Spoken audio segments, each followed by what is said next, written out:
hidden beneath the moss-covered pyramids of the Maya may lie a secret that has been buried for centuries. A story that speaks not only of the blood-soaked conquest by the Spanish, but of clues pointing to Atlantis, giants, and ancient civilizations long lost to time. Could these legends surrounding the Maya actually be true? Let's find out in today's video. But first, you'll have incredible luck if you like and subscribe before this video ends.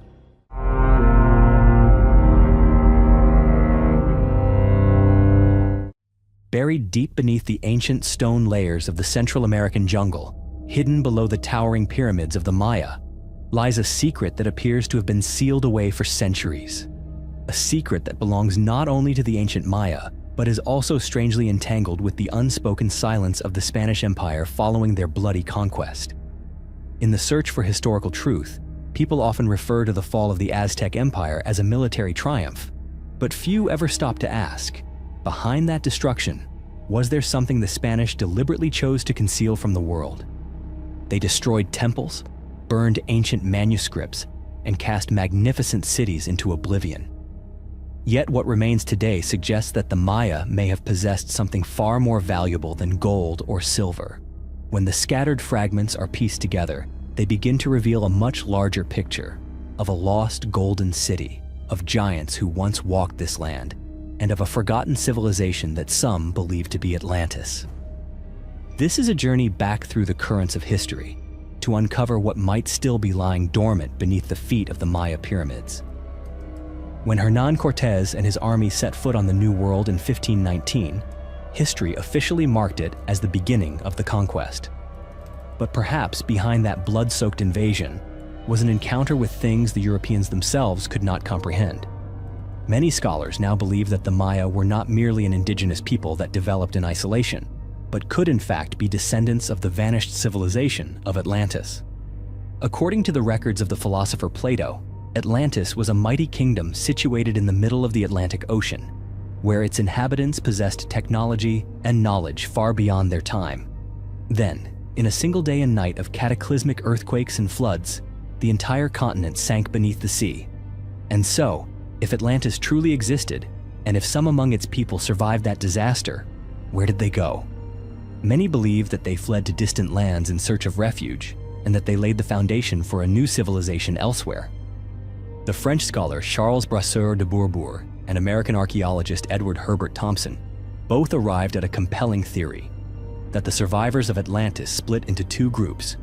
One sailed eastward to Egypt, where they would one day raise the pyramids of Giza, while the other crossed westward across the ocean to Central America, where they laid the roots of what would become the Maya civilization. There is a symbol that appears on the national emblem of Mexico, one that anyone who has ever seen it finds hard to forget. It depicts a majestic eagle clutching a venomous snake in its beak, perched atop a cactus rising from the midst of vast waters. To many, it is merely a striking and exotic image, but to the Aztecs, the ancestors of modern-day Mexicans, it represents the sacred moment that defined the destiny of their entire people. And according to some scholars, it may also be the final clue that leads back to an even older world, the lost island of Atlantis. The story begins with an ancient legend passed down through generations of the Aztec people. When their ancestors were forced to flee their homeland to escape a divine catastrophe, they were given a prophecy. It foretold that when they saw an eagle devouring a snake atop a cactus growing from a lake, that would be the place where they must stop and build their new kingdom. After a long and arduous journey through mountains, deserts, and valleys, they finally encountered this very omen in the heart of Lake Texcoco. Amid the vast waters, where an eagle had indeed landed upon a rock covered in cactus thorns, clutching in its talons a writhing serpent, the Aztecs fell to their knees and believed that the gods had blessed them. It was not simply a sacred sign. To them, it was confirmation that they had found the divine island.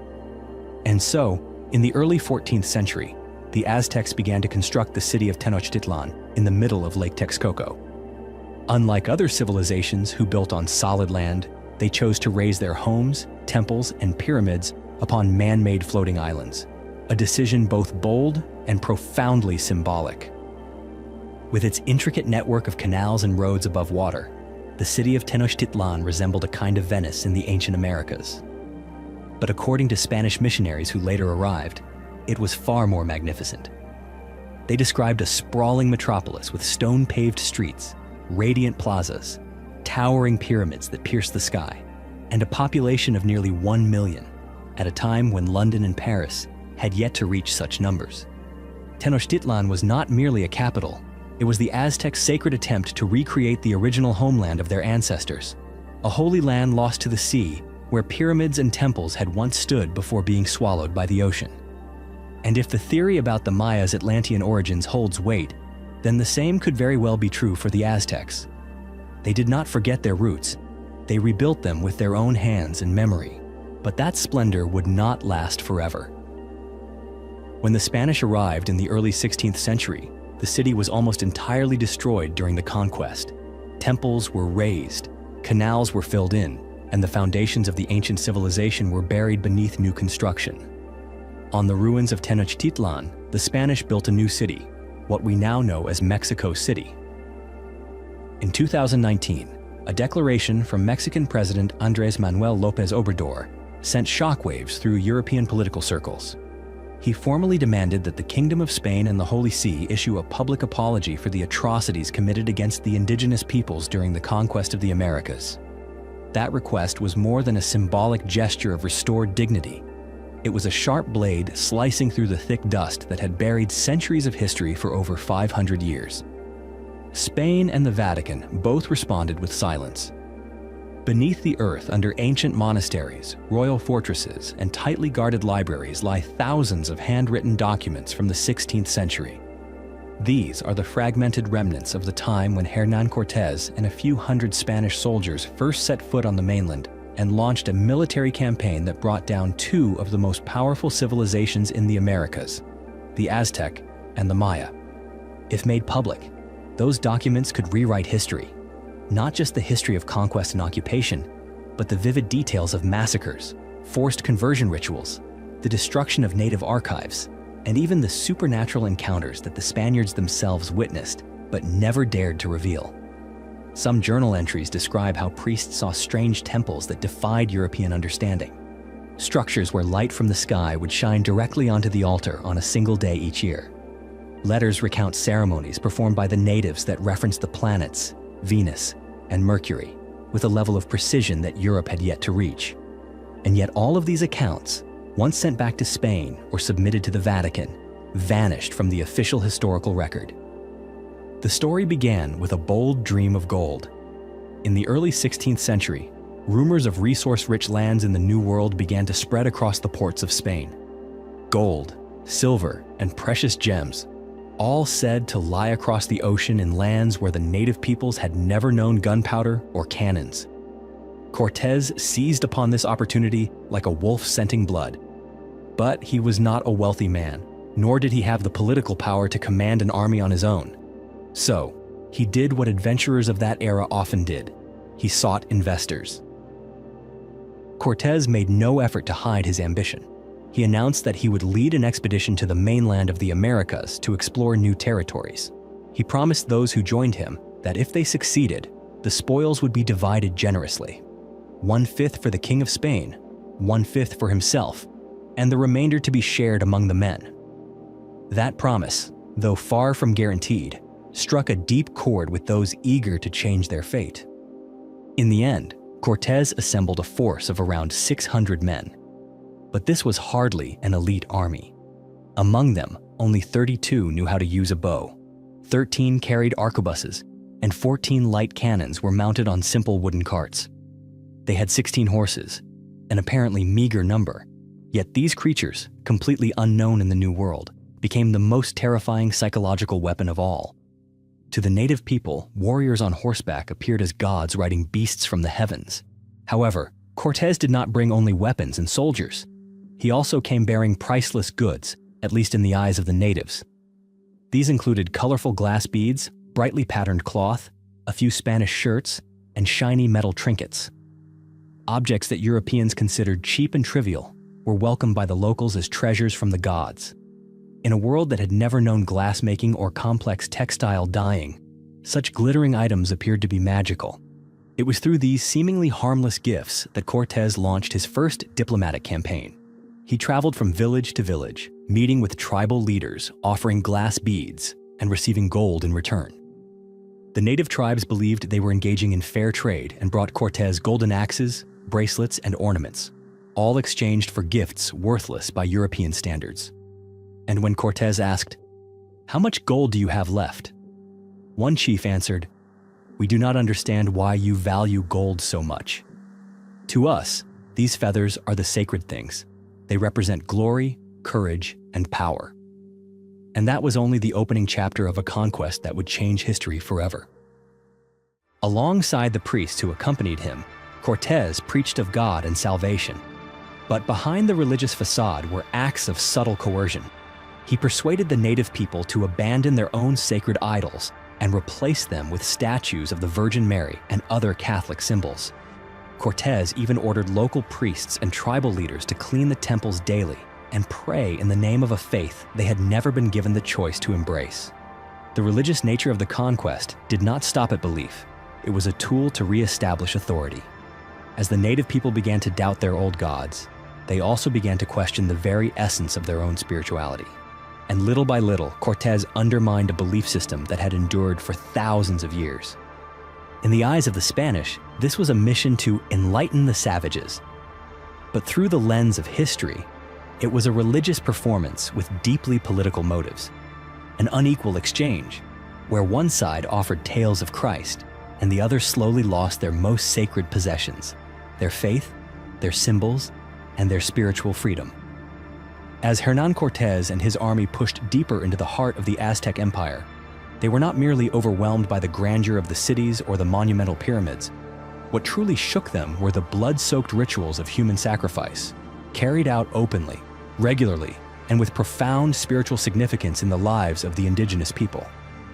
On the road to Tenochtitlan, the Aztec capital, Cortés witnessed ancient temples scattered throughout Central America, temples whose steps were stained with dried blood and marked by sacrificial mats still bearing the outlines of human bodies. At the tops of the pyramids stood stone altars, where victims were laid on their backs and had their hearts carved out while still beating, offered to the gods of the sun, war, and rain. Blood flowed in torrents, cascading down the steps like rivers of crimson, becoming an inseparable part of these sacred rites. In a letter to the Spanish crown, Cortés once wrote that between 3,000 and 4,000 people were sacrificed each year at a single site. The missionary Diego Durán, one of the rare Europeans who lived among the Aztecs and understood their culture, recounted in his History of the Indies of New Spain that during a 4-day festival in Tenochtitlan, as many as 80,400 people were sacrificed in succession to appease the gods. Andrés de Tapia, a companion of Cortés, described these scenes in chilling detail. He personally witnessed a massive tower of skulls, built from thousands of human heads, pierced through the temples and strung upon towering wooden poles, rising up to 70 meters high. With his men, Tapia counted and calculated a total of 136,000 skulls arranged in orderly rows, not including those still scattered among the temples and public squares. Even the Spaniards, hardened by the wars and bloodshed of Europe, were horrified by the sanctified brutality they encountered here. But why would such a radiant civilization like the Aztec place the core of its culture and faith in human sacrifice? Was this simply savage cruelty? Or did it stem from an older, more ancient belief system, perhaps the last remnant of a forgotten civilization? Interestingly, many Catholic scholars began drawing parallels between Aztec rituals and commands found in the Bible, specifically, God's instruction to the Israelites to utterly destroy the Canaanites. Could it be that the Aztecs, or their distant ancestors, were descendants of the Canaanites, who fled divine punishment and built a new civilization across the ocean? A more radical theory suggests that these sacrificial beliefs were the inherited traditions of Atlantis, a civilization believed to have perished in a cataclysmic flood, with some of its survivors migrating to the Americas. If that were true, then the blood-soaked rituals of the Aztecs were not chaotic savagery at all, but echoes of an ancient religion, one in which gods demanded flesh and blood to keep the world in motion.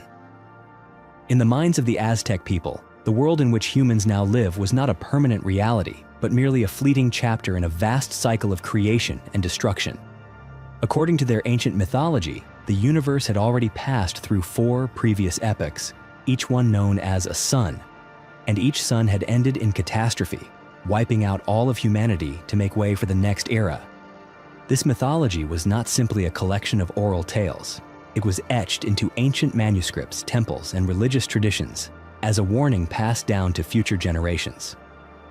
The first epoch, the Son of Jaguars, was the Age of the Giants, beings first created by the god Tezcatlipoca. But because of humanity's arrogance and transgressions, the god grew enraged and sent giant jaguars to the earth. They tore the people limb from limb, bringing the first age to a close in blood and despair. The second cycle, the Son of Wind, was ruled by the god Quetzalcoatl. In this age, humanity continued to grow and multiply, but their irreverence toward the divine led Quetzalcoatl to punish them with enormous hurricanes. Those who survived were transformed into monkeys, forced to flee into the forests, carrying only the dim memory of a world they had lost. The third epoch, the Son of Rain of Fire, belonged to the god Tlaloc, the deity of rain and thunder. But Tlaloc could not restrain his fury. He summoned a storm of burning fire that consumed all life. Those who managed to survive were said to have turned into birds, flying toward the red, glowing mountains on the distant horizon to escape the flames. The fourth age, the Son of Water, was ruled by the goddess Chalchiuhtlicue. During this time, humanity was born again and flourished. But once more, pride led them astray, and the gods became wrathful. A catastrophic flood drowned the entire world in seawater and tears. The survivors became fish, destined to swim forever in the depths of the ocean.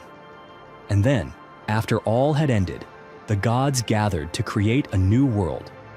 They decided that one among them must sacrifice themselves to become the sun, the source of light and life for the next cycle. 2 gods were chosen, Nanahuatzin, a humble and impoverished deity known for his courage, and Tezcatlipoca, a wealthy god filled with pride. When the moment of decision came, Tezcatlipoca hesitated, but Nanahuatzin, without delay, leapt into the sacred fire and was reborn as the sun. Ashamed, Tezcatlipoca followed, but he could only rise as the moon, faint and fading in the darkness of night. However, the new sun remained motionless in the sky. To set it in motion, the remaining gods were compelled to sacrifice themselves by piercing their hearts and offering their blood to the universe.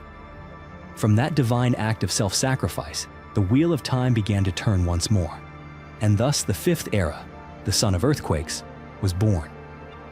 It is the age in which we now live. But Aztec mythology also left a dire warning. The 5th sun will not last forever.